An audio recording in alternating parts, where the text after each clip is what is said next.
let's start the new topic, which is zeros of polynomial.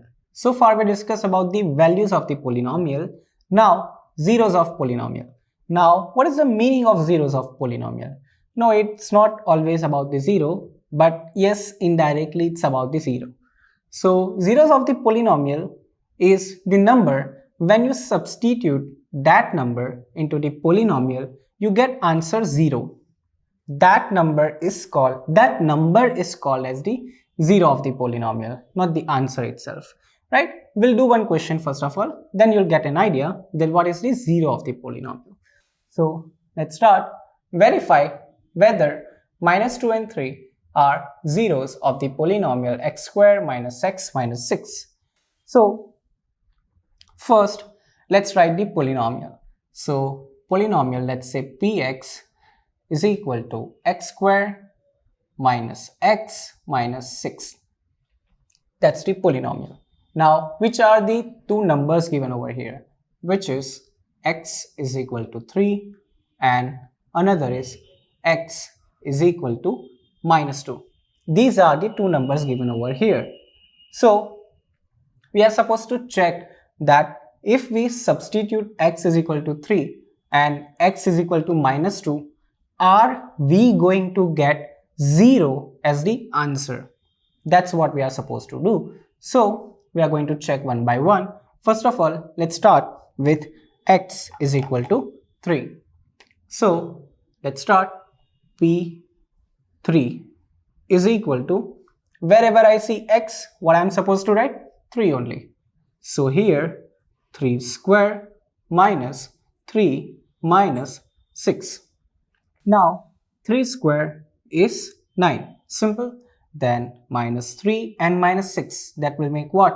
9 here. So 9 minus 9 is 0. See, that's what I told you. At x is equal to 1, right, we are getting answer what? 0. So x is equal to 3 is 0 of this polynomial. So let's write x is equal to 3 is 0 of polynomial. Okay, so first is done. Now let's check for the another one, which is x is equal to minus 2. So it will be p minus 2. Let's write here that minus 2 square minus 2 and 6 here, minus 6. So square of minus 2, that is 4. Remember, square is always positive, never negative. 2 2s are 4. Minus minus plus 2 and minus 6. So this will make 6 minus 6 is equal to 0. So this is also 0 of the polynomial, right? Okay, so we can write that x is equal to minus 2 is 0 of polynomial, right? So this is how we verify that polynomial has two zeros, x is equal to 3 and x is equal to minus 2. Now let's learn few properties related to zeros of polynomial. Now observe one thing. What is the degree of polynomial of this polynomial? DOP. DOP is 2. For this question I'm talking about. And how many zeros are there? Zeros are 2 as well. So we can relate one thing, that whatever is the degree of polynomial, that will be the 0 we will be getting for that polynomial. Suppose for the cubic polynomial, how many zeros shall we get? 3, because for cubic polynomial, degree of polynomial is 3. So how many zeros shall we get? 3. Remember, for the linear it is 1, for quadratic it is 2, for cubic it is 3, and for biquadratic how many? 4, right? So this is about the zero of the polynomial. Let's discuss few more questions. Let's do one more problem related to verification. So verify whether the following zero of the polynomial indicated against it. Okay, so we need to check this is the polynomial, this is the one value given, and we need to check is it 0 or not. Again, we are going to follow the same method. We have y is equal to -2. We are going to substitute this value into this polynomial. Very simple. We'll solve it. And if we get 0, this value of y is 0. If we don't get 0, then it is not 0 of this polynomial. So let's start. First of all, we are going to substitute y is equal to -2. So let's write here p minus 1 by 2 is equal to 2 into minus 1 by 2 whole square plus 5 into minus 1 by 2 minus 3.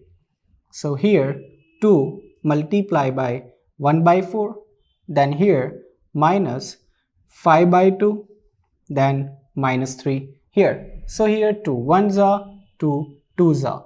So here it is 1 by 2 minus 5 by 2 minus 3. So let's do simplification. Here denominators are equal.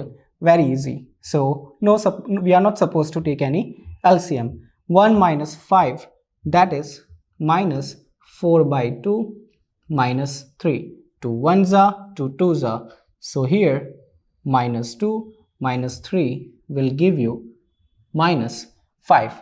So this is what we are getting. Now do you think that is it 0 of this polynomial?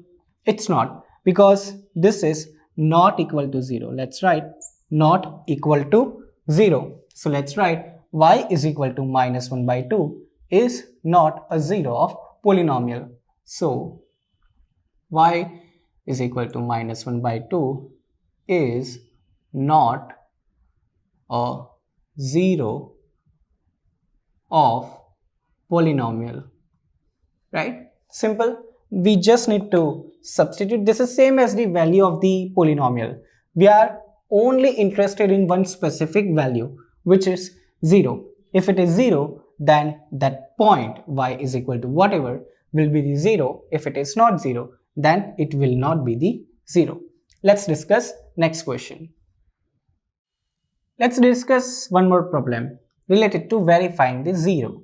So we have pt is equal to t square plus t minus 6 at t is equal to minus 3. We want to verify this one. So let's start. First of all, we are going to substitute t is equal to minus 3. So let's write here p minus 3 is equal to, instead of t, we are going to write minus 3 everywhere. So minus 3 whole square plus here minus 3 and minus 6 over here. So if you do square, you are going to get 9, and here plus minus 3 and minus 6. So here 9 minus 9 is equal to 0. So what is the answer? It is 0. Now what is the 0 over here? Can I say that t is equal to minus 3 is equal to 0? Yes, I can say that, because after substituting t is equal to minus 3 into the polynomial, we are getting answer 0. So let's write t is equal to minus 3 is 0. Very simple question, right? Let's discuss next question. Let's discuss one more question related to fraction and the irrational number at a time. Let's start. So px is equal to 3x square minus 1. We need to verify that at x is equal to minus 1 by root 3. Is it there or not? 0. So let's start. So we will write p instead of x, what we will write? Minus 1 by root 3 is equal to 3 multiply by minus 1 by root 3, and here square, so minus 1 as it is. So let's do the square. 3 as it is, and square of minus 1 is 1 positive. Remember, now root 3, very interesting topic. Chapter number 1, number system. Root 3 multiply by root 3 will give you what? 3. Remember this fact very well. So 3 here and minus 1 as it is. This 3 and this 3 will get cancelled. So 1 minus 1 will give you 0, right? So after substituting x is equal to minus 1 by root 3, we are getting answer 0. So can we say that it is 0? Yes, we can say that. Okay, so we can write x is equal to minus 1 by root 3 is 0. Simple, right? Nothing to write much. So this is how we verify the 0.